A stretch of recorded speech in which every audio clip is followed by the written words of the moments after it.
bakozi b'Imana. God's things have become boring to a point kids do not want to be involved with Nicyo God gituma anymore. nyine tuzabiganira uko nuko niyo mpamvu rero abantu benshi usanga abana babo bakura akamubwira ati genda ujye kwiga iby'ubuganga, genda ujye kwiga ibintu binibi, nta muntu n'umwe ushaka guha Imana abana be. In most cases, you find parents telling their kids to go study, go to medical school, or go be a dentist or what, not theology. Go become an engineer, go become a judge. But when it comes to God, yeah, just put it aside. Even in church, people wouldn't come because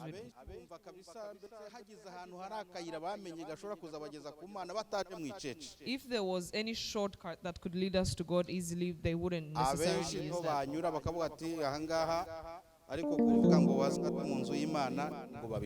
Most people would use the shortcut than come to church. Kids, may God bless you. And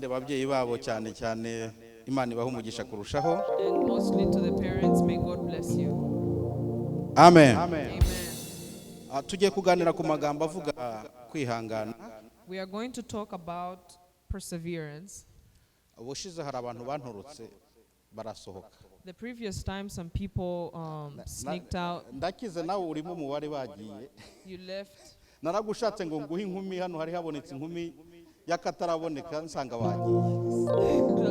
was about to give you someone, but you left.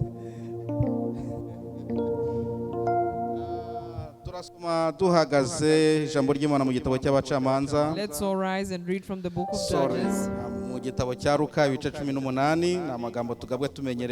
Sorry, in the book of Luke, chapter 18. Let's all rise, please. duhaguruke dusome duhagurutse duha ijambo ry'Imana icyubahiro kikwiriye. Let us give God his glory. Luka ibice 18 turasoma umurongo wa mbere kugeza ku murongo wa 8. Luke 18:1 up to 8. W'icyongereza aradusomera, noneho n'uw'ikinyarwanda cyangwa kinyamurenge adusomere. Let's read. The title is The Parable of the Persistent Widow. Then Jesus told his disciples a parable to show them that they should always pray and not give up. He said, in a certain town there was a judge who neither feared God nor cared about men. And there was a widow in that town who kept coming to him with the plea, grant me justice against my adversary. For some time he refused, but finally he said to himself, even though I don't fear God or care about men, yet because this widow keeps bothering me, I will see that she gets justice so that she won't eventually wear me out with her coming. And the Lord said, listen to what the unjust judge says, and will not bring about justice for his chosen ones, who cry out to him day and night. Will he keep putting them off?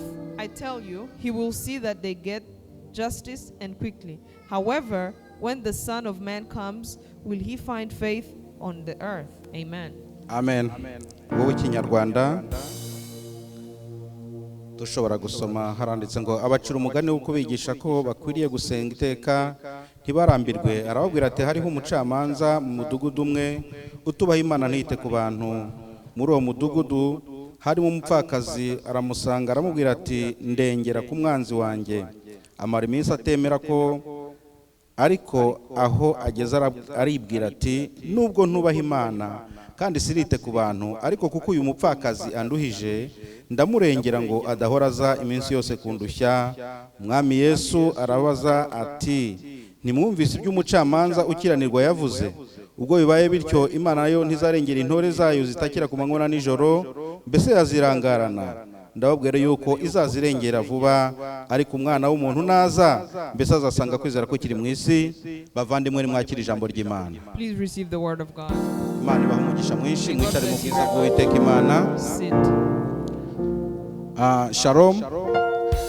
Uyu mukobwa ahagaze hano ku bwanyu. This lady you see here is standing here on your behalf. Mbangira ngo nimba asobanurire mwebwe mutumva ururimi rwacu. I want her to explain for you because you don't understand our mother tongue. Twagombye kumubwira kwicara tuba turi kumurushya, ariko tuba tugira ngo mwaje gusenga mwumve. But because you have come to church, I need you to understand. Imana ibahe umugisha mwinshi. May God bless you. Sister nawe Imana iguhe umugisha. turi kuganira ku ijambo kutarambirwa. We're talking about not like being perseverant. Bibiliya The Bible yuzuye abantu benshi is filled with people batarambiwe. who are perseverant. Muri ubu buzima In this life, twese twugarijwe n'icyorezo cyo kurambirwa. we are all bothered by a thing called Nibyo perseverance. perseverance. Tuba mu buzima We live in a life tugacika intege tugacogora, and we are weak and we do wrong things. ariko nuwitegereza But if you observe closely, uzasanga abanyepolitiki batarambiwe. you will find some politicians who did not wear out. Barakampeninga, baratsindwa. They campaigned and lost Rimwe kabiri gatatu kane gatanu gatandatu inshuro zitabarika. 1 up to 6 times. Ariko finally ku munota wa nyuma But finally on the last igihe minute, kiragera baratsinda. time comes and they will win. Uzasanga abacuruzi benshi You will find a lot of bacuruje business barahomba people barastaragoringa mubona ko who byarangiye, have sold and not ariko gotten what they ntibacika want. intege. They were not Ku munota wa nyuma were bakabona now, bageze ku at the ntego. last minute they will get to their Tuzabona mu goal. buzima abanyeshuri benshi We will see a lot of students batsinzwe baratsindwa who lost and lost, ariko ntibatakaza ibyiringiro but they did not lose their faith. kugeza ku munota wa nyuma Up to the last minute, barongera baratsinda. at the last minute they win. Imana iduha umugisha mwinshi May cyane. God bless all of Turimo us. turaganira We are talking ku ijambo about ritubwira ngo the word that says kutarambirwa. the not being Nubona not wearing out. umuhinzi If you see a farmer, ukuntu yihangana the way they are very patient agahinga, and they dig izuba rikava, and the sun comes, imirimo ye yose ikaba irapfuye, all his work goes to vain. ariko next season But the next season, ntagacika intege, ntagavuga ngo ubwo narumbije ubushize, they are still patient. ubwo narumbije ubushize ngo uyu mwaka sinzongera guhinga, arongera agahinga. Although I didn't get anything last year, Umubyeyi nawe nuko the parent is hari exactly igihe umuntu like that. abyara apfusha akagira miscarriage inda zikavamo, Sometimes they will have stillbirth and miscarriages. abandi bagapfa, Others will die, ariko ntagacika intege. but they do not give up. Agera igihe akabyara, They get to a point they give birth, ukabona nyine nawe agize abana and they also have kuko children atacitse intege. because they did not give up. Muri ubu buzima In this life, kugira ngo uzagere ku ntego zawe, so that you get to your goals, nuko utazacika intege. because you have to be you don't have Ndagusengera to muri give iki up. I cyigisho am praying for you kugira ngo ntucike intege. that you don't give Mwa up. banyeshuri mwe, You students, ndabizi ko kwiga bigoye, studying is not simple. biragoye, biraruhije, It is very hard and wears people ariko out. ndababwiye ngo But I am telling you that ntimuzacike intege. do not give up. Uzagera igihe mureba inyuma yanyu You will get to a point and you will look behind you muvuge ngo finally and say, finally, twahageze. we have gotten to where we Ntugacike wanted intege mu to. izina rya Please Yesu. don't give up in Jesus' name. Nk'uko nabibabwiye rero, Like I told you, muri Bibiliya in the Bible, huzuye abantu benshi cyane there are a lot of people batacitse intege, who persevered, bagize mu bibazo bitandukanye, who went through a lot of problems, ariko igihe kiragera but when it get to a point, bagera ku ntego. they got to their goal. Abakristu benshi, Many Christians, nanjye ndimo, me included, ducika intege, we give up. turarambirwa, We are bored, ariko but Bibiliya the Bible iratubwira ngo tells us that dukomeze we need to continue and continue. Continue. Pawulo yigeze yandika aravuga ngo Paul wrote and said, ngo icyakora njya nibagirwa ibiri inyuma I forget what is behind kugira me ngo mfate icyo Kristo yamfatiye. so that I receive what Christ has for me. Si uko maze kugifata rwose, That's not because I have gotten it yet. oya kandi rwose pe, ariko aravuga ngo ndamaranira kugira aho dutanguranwa. I am still struggling to get to that point. Imana iguha May umugisha, God bless you. wowe Imana yakingura imiryango ukinjira mu ihema ryayo. You who he has opened the doors Ndakwifuriza ngo for, ntutahe uko waje. please don't go home as you Imana ibaha came. umugisha May God bless you. Muri ubu buzima In this life, ingorane tujya duhura nazo, the trials that we face, abantu benshi bahuye n'ingorane runaka in most cases, people when people meet at a lot of trials and bahita tribulations, bavuga ngo iki ni ikimenyetso cy'uko Imana idashaka ko nyura muri iyi nzira. they will say that this is a sign that God does not want me to pass through this. Iyo ubona ibintu byananiranye, ukagerageza hanaha bikanga, when things don't work here and there, tuvuga ngo Imana ngo yanyeretse indicator. this says that this is an indicator that God does Imana not want to twidashaka go ko through nyura muri this iyi way. nzira. God does not want me Nyamara to use this way. ibigeragezo But temptations and trials ni kimwe mu bigaragaza yuko are one of the things inzira that urimo ariyo. that the way you are in Turaza is the kureba ibintu right bitatu way. We are going to look at 3 things bitwereka ko tukiri mu nzira. that show us that we are still Nimuhumure in the way. turacyayirimo. Please Hallelujah! know that we are still in the way. Hallelujah. Nimuhumure turacyayirimo. We are still Mwene in data the way. Yobu yaravuze ngo Job said, nimara kungerageza when I am tribulated ikanyumenya kumerangiza kungerageza and I have faced a lot of ngo trials in my nzasohokamo life, meze nk'izahabu. I will come out as gold. Imana yacu ishimwe cyane. Amen. Imana iguha umugisha. May God bless us. Ndagira ngo turebe kuri uyu mukecuru mu bantu b'Imana bahuye n'ibibazo. Let us look at this widow. Uyu mukecuru mu gitabo cya Luka mu bice 18 aho tumaze gusoma. The woman from the verse we just Ni read. byiza ko tureba background y'uyu mukecuru. We need to understand the background of Uyu this mukecuru woman. yari umupfakazi. This lady was a widow. Mu muco w'Abisirayeli, In the culture of Israelites, umuntu nk'uyu nguyu yagombaga kurengerwa n'abakuru b'umudugudu. a lady like this was supposed to be overseen by the chiefs of the village. Abo nibo bagombaga kuba ari abacamanza cyangwa se wabo umugabo we bene wabo umugabo b'umugabo we w'unyakwigendera. The life of the late husband or the people from the village were the one who was supposed to oversee her life. Noneho ariko Bibiliya yatubwiye biragaragara ko bamwirengagije. The Bible is clear that she was ignored.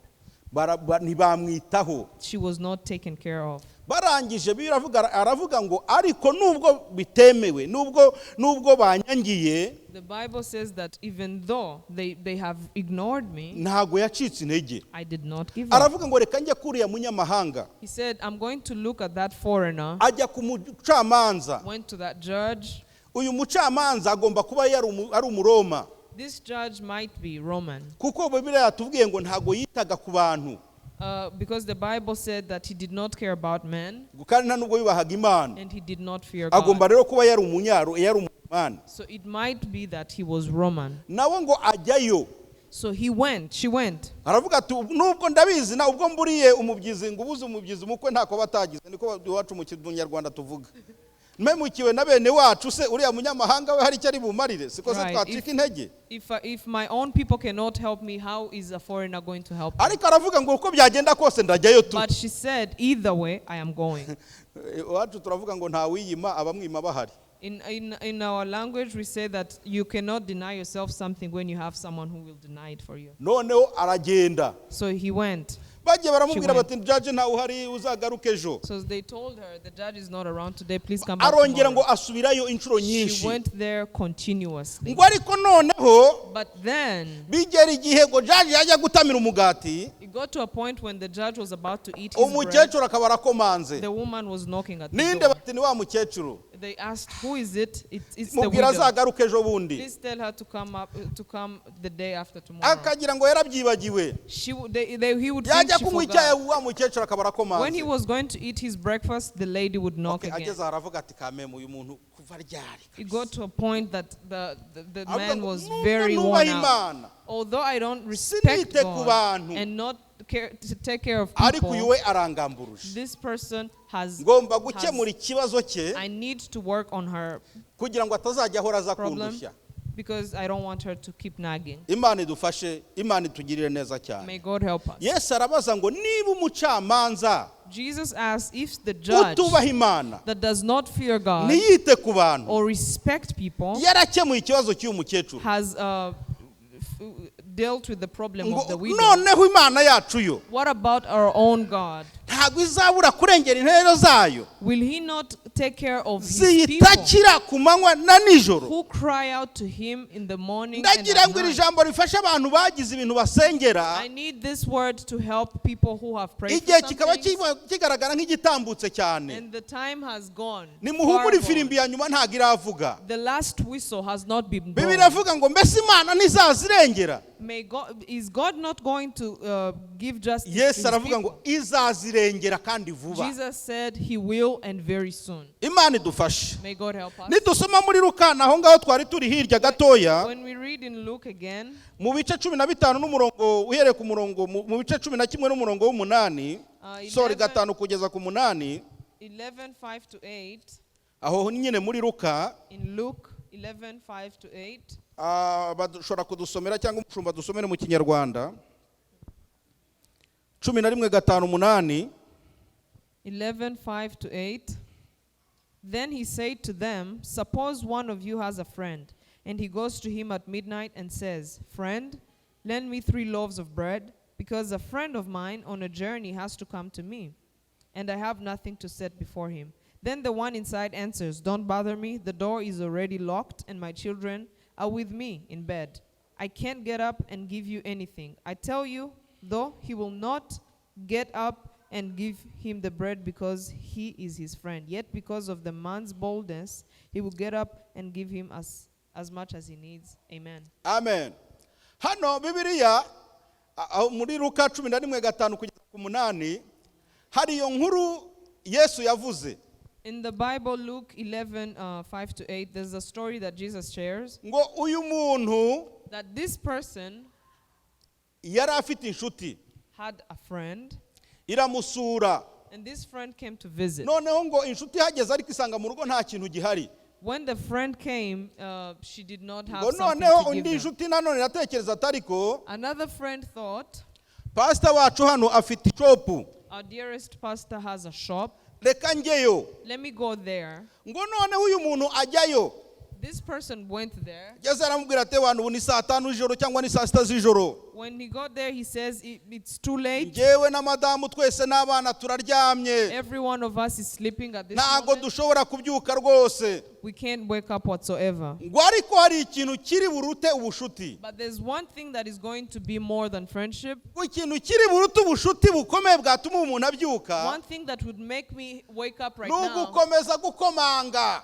is if you keep on Uyu jama uyu muntu ngo yarakomeje arakomanga ati sindi bukureke. This person kept knocking and said, I'm not going Keretse to let you, nubyuka ukamumuka ati nkashyitsi wangendereye. unless you wake up and you give me the bread that I have to Aramubwira ati serve my inshuti yanjye visitor. rwose ihangane umuntu ntari bupfe. And the person told him, that person is not going to die. Please give me some peace. Aramubwira ati reka ndacyari hano ntangize ngo wabyutse ndacyari hano. And he said, I'm not going to leave. I'm still here. Imana idufashe May cyane. God help us. Ngo gukomeza gukomanga k'uwo muntu The continuous knocking of that biri person butume nyir'urugo abyuka. will help the person wake Ngo up yururuke amuhe imigati ashaka so that he comes and gives him the bread that he kuko wants. Because he has aya overwhelmed. mushuwa twese hano I am very sure that every one of us here, nimusoma mu cyongereza ho if you read in English, baca umugani nyine ngo ni shameless persistence.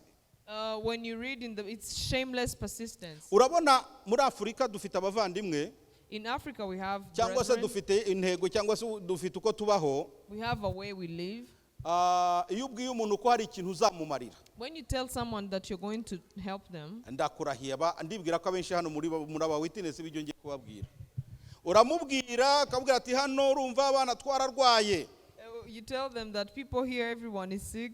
Aho turi mwihangane natwe urumva Imana nigira ikiduha tuzabarebera. Please be patient when God gives Wowe us something. We're ubugira going ngo to help. ubwo ikiganiro ubone uko uva muri icyo kiganiro. You are looking for a way to go out of that Ariko iryo jambo conversation. uvuze ngo tuzareba. But the word you said that we're going to Mubwije see, ukuri kuzaryishyura. you are going to pay for that. Araguhamagara He's going to call you, agapejinga. and they will knock and knock. Ku munsi ujya ubona mix ko nk'icumi. You will find 10 missed calls, Uzihorere. and you leave them. Umunsi ukurikiyeho arongera ntarambirwe. Next day, same thing. Calls, Akongera. calls. Akaba ati noneho burunaka bamujyanye mu bitaro. So this person has just gone to the Ubu hospital. noneho ibintu birakomeye. Things are very tough. Ntago wumvishe no ku maradiyo ko ifu yahenze. Don't you understand that Ibishyimbo ntiwareba. the beans are very expensive? Iyo ni shameless mu cyongereza persistence ntatuma uhumeka. Shameless persistence. Igihe rero kiragera ukava ku izima ukavuga ngo reka mwohereze n'aya madolari 100 basi. Sometimes it gets to a point you just say, let me just send $100 Kugira ngo nejo bundi nibura murebe ko nabona gatotsi. so that I can sleep.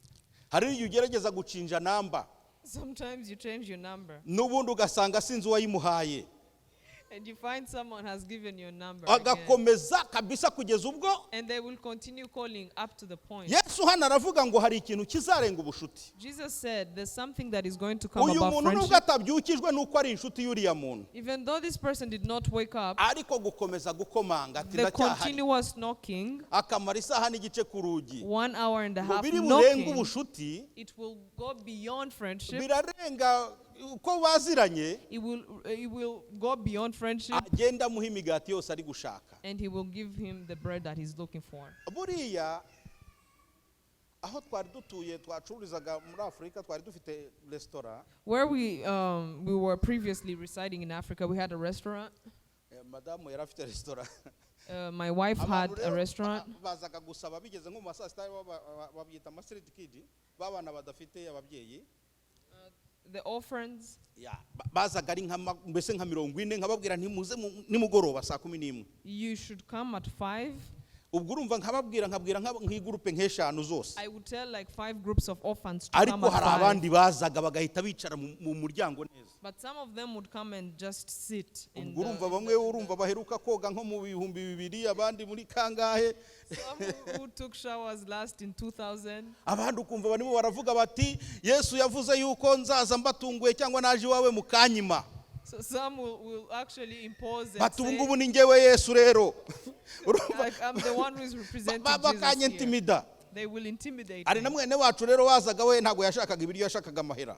One of our very own used to come. He did not look for food, he wanted money. ubwo urumva twaramuhaga no kwicesha kaza n'iki byose ugasanga ntayinjire mu rusengero agategereza hanze ko dusohoka. We used to give them money, but he would come to church and wait from outside. ageze aho rero mbona nyine arandambiye. At some point, it was just too much. noneho ubwo yazaga yambaye igikote kirekire He used to come with a long coat. akaba afite urumva bari banamucometsemo ibintu urumva ntago shaka kubivuga.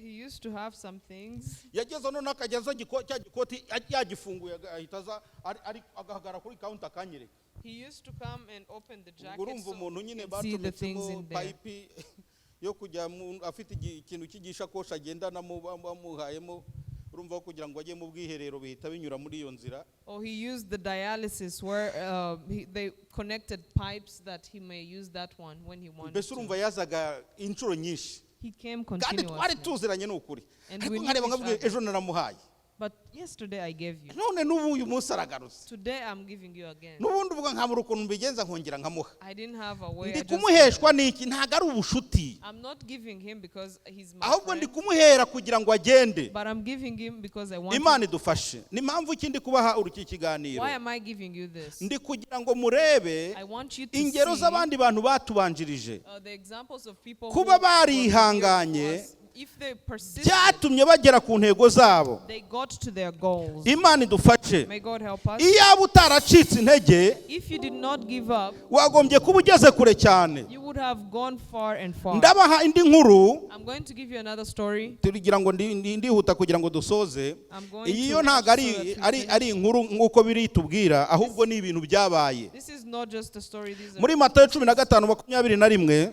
Matthew 15:21.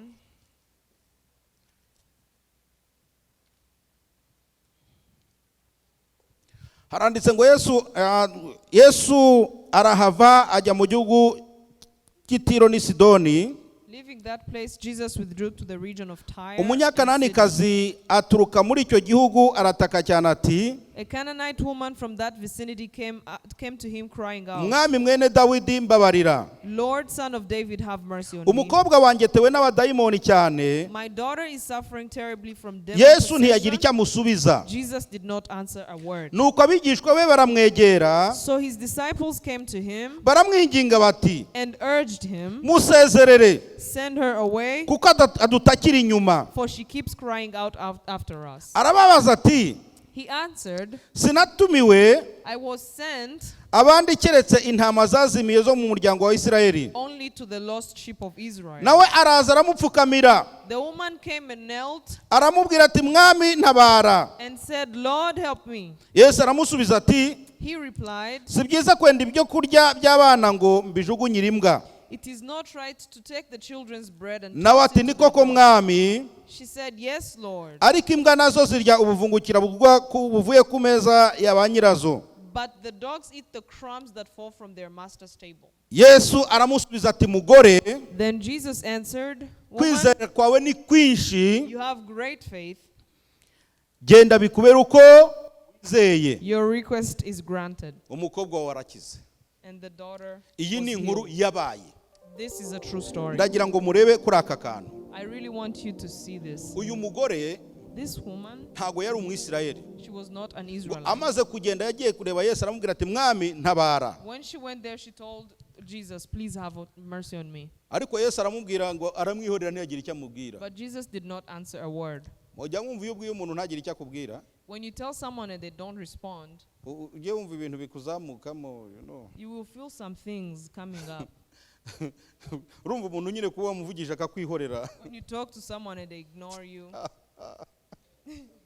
Yaba ari so, yaba ari umwana wawe, yaba ari undi gusa akakureba, if it's your dad, akakugaragariza ko yabyumvisha ariko agaceceka. son, they will look like they heard, but they will Urumva ignore mimbere you. mu mutima wawe yaba ari ukuntu. It is really painful from the inside. Noneho mudamu arakomeza. The woman kept on talking to Abigishwa barimo bavuga ati ariko Yesu irukana uyu mugore agende. The disciples were telling him, Arimo "Please let her aradusakuriza, go." ari gusakuza cyane She's crying out after us. ateza rwaserera ntago She's ubona ko. causing a lot of chaos. Aramubwira ati mwirukane. Just send her off. Yesu arabweza arababwira ati sinababwiye ko ntazanywe n'abandi bantu keretse Abisirayeli. Jesus said, I was sent only to the lost sheep of Israel." Maze ngo uyu mudamu ahita aza amwikubita imbere. The woman came and knelt again Aramubwira ngo sinafata ibiryo byanjye, and told him, "It is not right to take ibiryo by'abana the children's bread ngo mbigaburire imbwa. and toss it to their dogs." Reka turuhukire aha ngaha. Let us stop there. Ni bande muri twebwe Who among us waba ari umuzima muri twebwe babwira ngo ni imbwa that they would call a dog ngo aze we ngo yahise aza aramuramya, and call them dogs, and she will come and kneel before. amaze kumwita imbwa yaraje arapfukama aramuramya. After calling her a dog, Ndibwira ko ari njyewe cyangwa nawe I believe it's me. wahita uhaguruka amubwira uti Yesu urabizi, If it's me or you, ubu ngubu ngiye kuhita mba devil worship, ngiye kujya nsenga satani you will tell them, "I'm going to be worshiping the devil kuko from now ubwiwe na on." Yesu akaba ari wowe wikwibwiriye. If Jesus was the one who Kuvuga ati told yewe you njyewe ntabwo that you are a gufata dog, ibiryo by'abana ngo mbigaburire imbwa. I cannot take the children's bread and toss it to their dogs. Urumva ntago wagira. Bibiliya hari umudamu waje asuka amavuta ku birenge bya Yesu, The Bible says that there's a woman who put oil on the feet of maze Jesus. aravuga ngo aho ubutumwa bwiza buzaba buri kubwiriza, niko Yesu yavuze, Where the good news will be preached, ngo uwo mudamu azavugwa. that woman will be spoken about. Ariko ndagira ngo mbabwire, But I want you to know, oh haleluya, hallelujah, ko uyu mudamu that this woman, aho ubutumwa bwiza buzavugwa, where the gospel will izina be rye preached, rizajya rikomeza her name kuvugwa. will be talked We ngo about. Yesu amaze kumubwira ngo mumve imbere mwambwa mwe, When the ngo yaraje person arapfukama tells aramuramya. "Leave you dogs," she Hallelujah. knelt down. Ngo Yesu abyitegereje When Jesus saw that, aramubwira ngo mukobwa wanjye, she told him, "My kwizera daughter, kwawe ni kwinshi cyane, you have great faith. ngo genda bikubera uko ushaka. Your request has been granted." Haleluya. Hallelujah. Impamvu Imana itaduha ibyo The dushaka reason as to why God does not ntabwo give ari us what we ukutwanga, want is not because He hates us, ahubwo ibiri kutubumba, but He's molding us. ibirimo kuducura He's molding us kugira ngo tuzabe nk'imigisha ishaka kuduhereza. so we become like the blessings He wants Imana to give us. igufashe, Imana ikugirire May neza. God help you. Uri kumbwira uti pasiteri narasenze nariyirije, I have prayed, I have fasted, ariko iyi Mana yaracecetse. but this God has been quiet. Ndagira ngo muri uko guceceka kwayo I nkubwire, want you to know that in hari His ibintu iri silence, gukora there are things that He's kuri doing wowe, for you. nuyemerera When you allow Him, izagusohoramo umeze nk'izahabu. He's going to walk you out like Umuhungu wanjye gold. cyangwa umukobwa wanjye My son or daughter, ansabye imodoka, if they asked me for a nkaba car mfite ubushobozi and I have the means bwo kuyimuha, to give it to them, hari igihe ntayimuha bitewe n'uko akiri umwana. there's a point I wouldn't give it to them because they're still young. Ntabwo azabasha guhanduringa steringi cyangwa se kugira ngo amenye ibyo kugenda mu muhanda. They probably won't handle the steering wheel.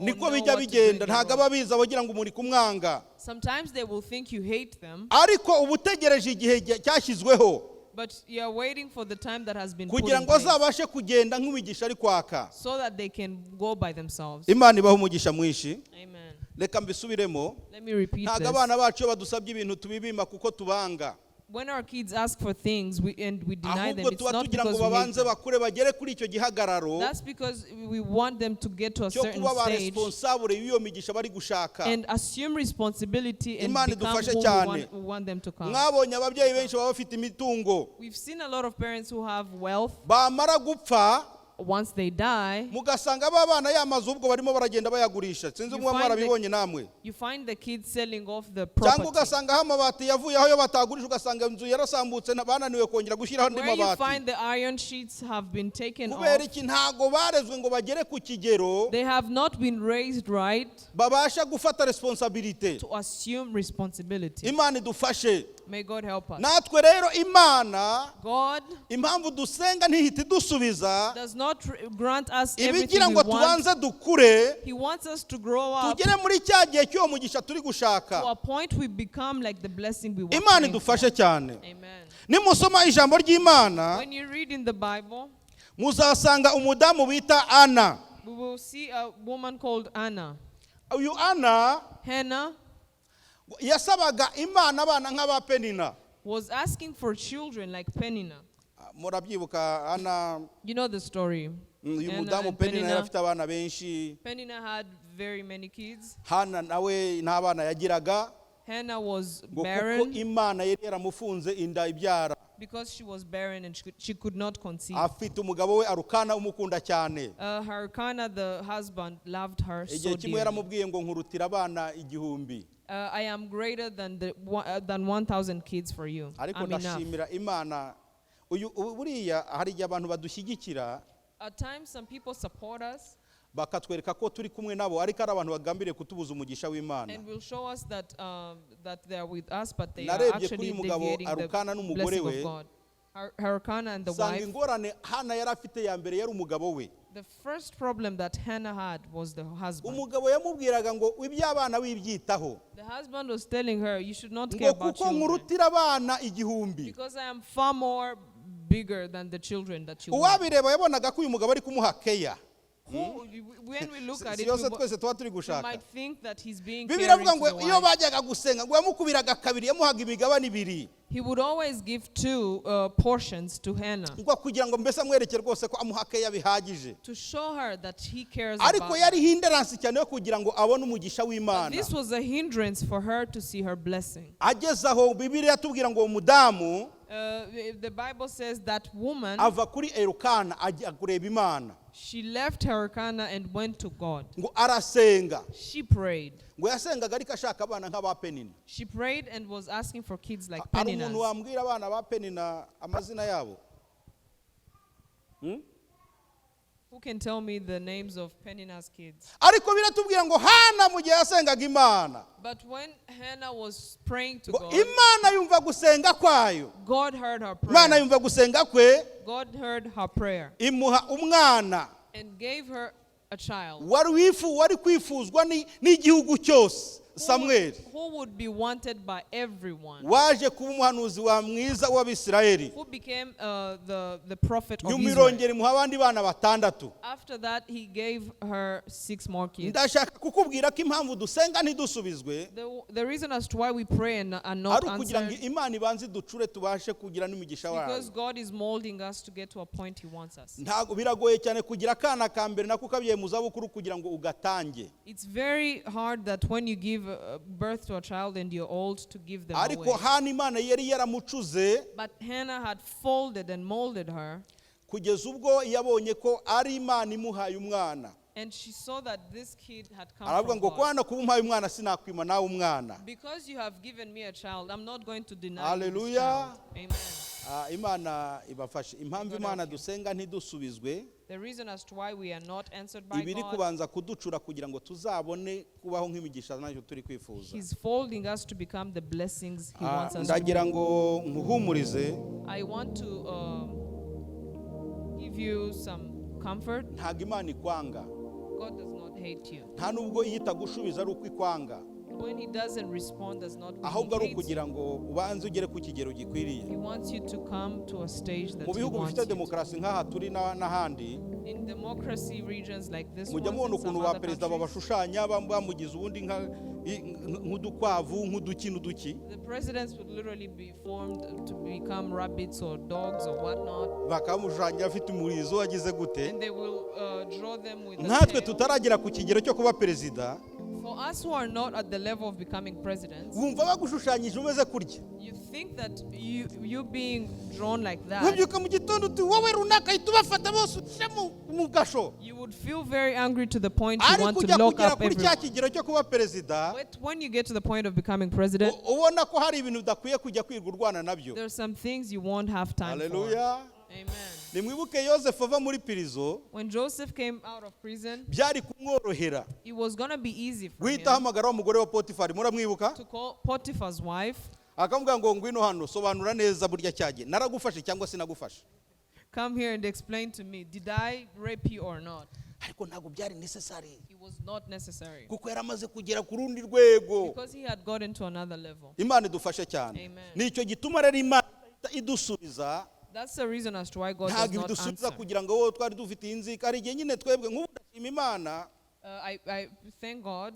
kuko hari ibintu nasengeraga cya gihe Imana itampaye. There are things that I prayed for that God did not give Iyo Imana me. ibikora muri cya gihe, If God gave me these things at that hari igihe time, byari kunyica these things could have killed me cyangwa bikamvana mu nzu y'Imana. or would have taken me Ariko out of ibyo the byose house of kuko rimwe God. rimwe tuba tutabizi, But because we don't know these things, turavuga tuti ntabwo Imana idukunda, God does not love us. tukagenda twiramanta dudandawura. We think God does not care or love us. Imana May igufashe, God help you. Imana ikugirire neza. Amen. Ndifuza ko dusoreza ku ijambo riri mu itangiriro ibice 32 n'umurongo 27. Ubushize twarahasomye, si ngombwa ko tuhasoma. We're going to end with the verse that is in Genesis. Turabona mwene data Yakobo We see our dearest Jacob in the Bible. 32 mu itangiriro na 27. 37, Tuhabona cya gihe 27. yakiranye na marayika aramubwira ngo sinkure kuruta mpaye umugisha. We saw where he wrestled with the angel, telling him, I'm not going to let you go if you don't give me my blessing. Imana suko yangaga guha umugisha Yakobo God did not deny Jacob the muri blessing iriya myaka yose, all these years. ahubwo Imana yashakaga ko Yakobo abanza guhinduka But he wanted Jacob to first change, kugira ngo abe umuntu ushobora gutwara imigisha. to be transformed to become someone who can go with his blessing. Imana idufashe cyane. May God help us. Bityo rero ngo marayika arwana nawe kugeza ubwo So yamubajije ngo witwa nde. The angel fought and wrestled with Jacob to a point the angel Aramubwira ati mu asked, bisanzwe what's your ngewe name? ndi umubingwa, He told them that ndi Yakobo. my name is Jacob. Yakobo twabisobanuye neza ko ari umuriganya. Someone who just takes away something that doesn't belong to him. Imana namubwira ngo A thief, ntuzongera kwitwa robber. Yakobo ukundi, imukuraho izina ribi. You will not be called Jacob anymore. Iramubwira ngo uzitwa Isirayeli. Your name will be changed to Israel. Imana ibaha umugisha May mwinshi. God help you. Impamvu Uwiteka atagusubije The reason as to why the Lord ni hasn't ukugira answered ngo your abanza prayer, guhindure umuntu wo kwifuzwa. He wants you to change to become someone who is Niguha desired. umugisha wayo When He gives you His blessing, ntizakubure. that He won't not find Hari you. abantu benshi bashaka ubutunzi ariko Imana irabubima kuko nibubaha itazongera kubabona. Sometimes people pray for riches, but God does not give them the Hari riches abantu because bashaka they will ibintu go away from bitandukanye them. runaka ariko Imana ikabishaka bwa mbere bo ntabwo ishaka kuzabatakaza. Sometimes God does not give you things because He Imana wants you to- dusenga He wants you ntidihite to keep. dusubiza rero If He doesn't answer us, ibishaka kuzaduha ikirenze ibyo twifuzaga. He wants to Haleluya. give us more than Twabonye what ko we uyu ask mumama for. Hana This woman Hannah, Imana itamuhaye abana gusa, He just did not give him ahubwo kids yamuhaye alone. umwana wifuzwaga n'abantu bose bo muri He Isirayeli. gave her a kid that was desired by the entire Ninde muri Israel. twebwe wabyara umwana akaba ari perezida wa Amerika se ntibimushimishe? Who would give birth to a child and is the president of America and wouldn't be proud of umuntu her? uri perezida w'igihugu cyose If you're the president of the ninde entire country, utamwifuza? who wouldn't desire Imana that? rero yiza kumuha Ana abahungu n'abakobwa yifuzaga cya gihe If he gave him the children that she wanted ikamwima Samweli, and did not give her n'ubundi Samuel, yari guhora afite iryo rari. she would always want Ariko more. ndifuza kubona Imana imuha Samweli umucamanza w'igihugu cyose. He wanted to give her Ibyo Samuel, nibyo Imana the yamwifurizaga. judge of Israel. Mwene data mukundwa uri muri iri teraniro, Brethren who is nawe here, Imana ishaka kuzagusubiza iguha ikintu cyo kukumara inyota. God will give you something that will quench Ari your igihe thirst. dusenga ariko tugatinya kubwira Imana ko dushaka icyo kintu. At times we fear that we want to Tukabwira tell Imana ngo God ndashaka imodoka gusa. that I only want a Ariko car. ishobora kuguha imodoka ya waya, imodoka ishaje. He's going to give you maybe an Watse old ukabona umwotsi uracumbye. when you ignite Ishaka the kuzaguha akamodoka smoke goes kavuye mu off. ruganda. Wow. Yeah, he wants to give you Wakwatsa a basi brand ukavuga new uti, car. good. This is good. Imana idufashe cyane. May God Ibyo help nibyo us. Imana ibishaka kudukorera. This is what God wants to do for us. Imana igufashe, May God help you. Imana itugirire May neza. God do us good. Imana igukomeze, May God strengthen Imana us. igushoboze. May God Ndagira ngo enable us. mbwire bene data abana b'urubyiruko rwacu. I want to tell the youth here, Iyi si yuzuye ibintu birushya n'ibigeragezo bitandukanye. this world is full of trials and Ariko nimuhagarare tribulations, muneshe. but stand and fight against this. Kandi ntimuzibagirwe Imana mwamenye. And don't forget the God that you have known. Ndagira ngo mbabwire ikintu cyinshi cyane gicogoza abakirisitu. I want to tell you something that Ni ukuba places the badafite ikintu Christian Imana yabakoreye. is not knowing what God has done for them. Ndashaka kuvuga iki? What do I want to Hari say? igihe with ubundi this? dusenga tukumva ko Imana isubiza amasengesho, nibyo ndanjye ndabyemera. Sometimes God answers prayers, yes. Ariko twebwe abagabo nkatwe duhagaze imbere yanyu hano, But we as the people standing in front dufite of you, ubuhamya bw'ibintu Imana yakoze. we have tangible testimony of what God has Ndashimira done. Imana ku buhamya Pastor yaduhaye. I'm telling you, I'm thanking God for what the pastor has told us. Nk'abarya abana buriya ntanze urugero nkamutangaho abana ntago nagira mu rugo ngo sinzira. Tuvuga ati wadusebeje wagize gutya na gutya na gutya. Some of the times I can't give an example about my kids and they will, yeah. Nk'umushumba cyajya ubushe yaduhaye ubuhamya bw'ukuntu hari ukuntu Imana yabigenje. He told us about what God has done for Hari for him. akageste Imana ikora Sometimes God does a very simple gesture, ugahita ubona ko ari Imana ibikoze ibyo bintu. and you will know exactly that Icyo it's kintu God. rero nicyo abantu benshi babura. That is what people are lacking. Uhereye ku munsi bihaniye baza mu nzu y'Imana, From the time they ntabwo repented, bafite ubuhamya bw'ikintu Imana yaba yarakoze. they don't have testimonies of what God Ntabwo has ku done. by'ukuri kuba mu nzu y'Imana bazabasha kubamo. Being in the house of God will not be possible. Twebwe turi mu nzu y'Imana kuko dufite ikintu We are in the house of God because we have something Imana yakoze, tubona ko ari Imana igikoze. that God has done, and we have Nimusoma urwandiko recognized rwa that mbere it rwa was Yohana, First letter of John, yaranditse aravuga ngo uwo twabonye n'amaso yacu, who we have seen with our own two ngo eyes, kandi uw'intoki zacu zakozeho. and who our own hands have touched. Uw'intoki zacu zagize gute? Who our hands have touched. Zakozeho.